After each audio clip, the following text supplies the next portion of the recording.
President Biden today ushering in the next phase in the war on COVID, an attack aimed at the unvaccinated, turning up the heat on them and employers to get vaccination levels up.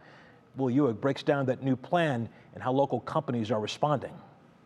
We've been patient, but our patience is wearing thin, and your refusal has cost all of us.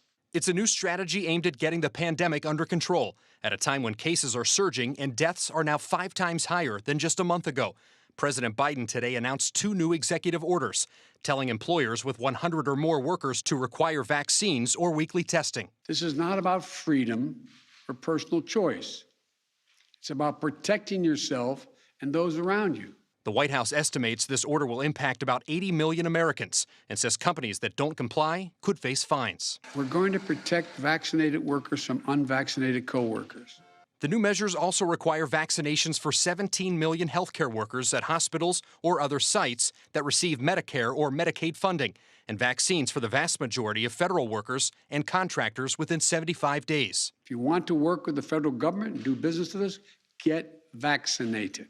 Along with expanding vaccinations, the 6-point plan includes further protecting the vaccinated, keeping schools safely open, and increasing testing and mask requirements. Now the question is it legal? The White House creating an agenda and branch agencies kind of moving that forward, that is not unprecedented.